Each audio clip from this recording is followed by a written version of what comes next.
नमस्कार. पुन्हा एकदा आपल्या चॅनलवर तुम्हा सर्वांचे मनापासून खूप खूप स्वागत करते.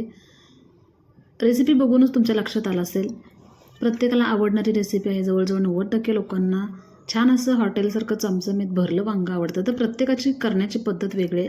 तशीच माझीसुद्धा करण्याची पद्धत थोडी वेगळी आहे.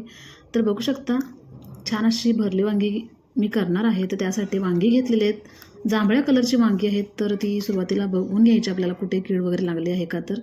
आणि छान अशी कोवळी वांगी घ्यायची, म्हणजे वांग्याचं जे भरलं वांगं आहे ते खूप सुंदर असं तयार होतं.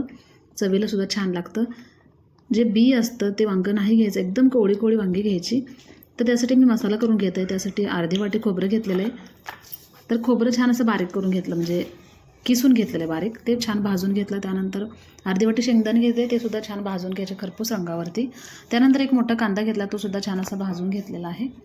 त्यानंतर आपल्याला लसूण लागणार आहे, तो लसूण घेतलेला आहे. त्याचबरोबर कोथिंबीर घेतलेलं आहे. एवढं सगळं वाटण आता मला मिक्सरच्या साहाय्यामध्ये मी छान असं बारीक करून घेणार आहे. तर सुरुवातीला मी जे खोबरं आहे आणि शेंगदाणे ते बारीक करून घेते, म्हणजे छान असं बारीक होतं. नाही तर आपलं जे खोबरं आहे ते मोठं मोठं राहतं. त्यासाठी सुरुवातीला खोबरं बारीक करून घ्यायचं. त्यानंतर त्याच्यामध्ये कांदा, लसूण, कोथिंबीर या सर्व जिन्नस ॲड करायचे आणि आपल्याला छान अशी याची पेस्ट करून घ्यायची. जर तुम्हाला आवडत असेल तर टोमॅटोसुद्धा टाकू शकता. तर बघू शकता, छान असं आपलं वाटण तयार होत आहे. तर खूप सुंदर अशी पेस्ट तयार करून घ्यायची आपण. त्यानंतर एक कढई ठेवली. कढई गरम झाली की त्याच्यामध्ये 1 चमचा तेल ओतून घ्यायचं. तेल गरम झालं की त्याच्यामध्ये वांगी छान अशी भाजून घ्यायचे आहेत. सुरुवातीला मी वांगी भाजून घेणार आहे. जवळजवळ 90% वांगी आपली याच्यामध्ये वाफरली जातात आणि नंतर आपल्याला अजिबात वांगं जे आहे ते शिजायला वेळ लागत नाही. तर छान अशी तेलामध्ये आपल्याला वाफलून घ्यायचे आहेत. तर सुरुवातीला तेलामध्ये आपण वाफलून घेतले, झाकण ठेवायचं आणि वाफवून घ्यायची. तर वाफरल्यानंतर आपल्याला एका प्लेटमध्ये काढून घ्यायचं. त्यानंतर कढईमध्ये तेल आहे तरीसुद्धा त्याच्यामध्ये अजून 1 चमचा तेल ओतून घ्यायचं आणि जे वाटण आहे ते सगळं वाटण याच्यामध्ये टाकून घ्यायचं. म्हणजे आपलं जे भरलं वांगं आहे त्याला दाटसरपणा येण्यासाठी एवढं सारं वाटण लागतं, तरच आपलं भरलं वांगं छान असं तयार होतं किंवा चवीला उत्तम असं लागतं. त्यासाठी एवढं वाटण किंवा याच्यापेक्षा जास्त जरी वाटण घातलं तरी चालेल. तुमच्या आवडीनुसार तुम्ही वाटण कमी जास्त करू शकता. त्यानंतर आपला कांदा लसूण मसाला आहे तो मी 2 चमचे टाकलेला आहे.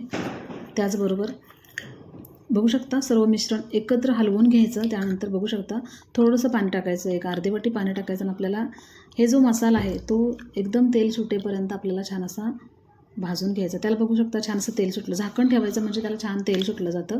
सगळं पाणी किंवा अजून आपण याच्यामध्ये पाणी ॲड करणार ते त्याच्यामध्ये ओतायचं नाही. त्यानंतर जी वांगी आहेत ती याच्यामध्ये बघू शकता छान अशी टाकून घेतल्यानंतर आपल्याला आपला जो भरलेला मसाला आहे तो त्याच्यामध्ये परतून घ्यायचा. तर बघू शकता एवढी सुंदर अशी भाजी तयार.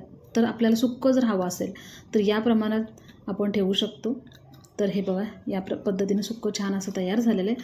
तर याच्यामध्ये मी पाणी ॲड करणार आहे. 1-2 वाटी मी पाणी ॲड करणार आहे. तर गरम पाणी ॲड केलं तर चालेल, थंड टाकलं तरी चालेल. तर मी 1-2 वाटी पाणी ॲड केलं. त्यानंतर बघू शकता दाटसरपणा आपल्याला आपल्या वांग्याला आलेला आहे. तर एकदम छान असं वांगं तयार झालेलं आहे. तर सर्वात शेवटी कोथिंबीर ॲड करायची, छान अशी कोथिंबीर ॲड करायची. आणि बघू शकता मी तुम्हाला फायनली लुक दाखवते. एवढं सुंदर वांगं तयार झालेलं आहे.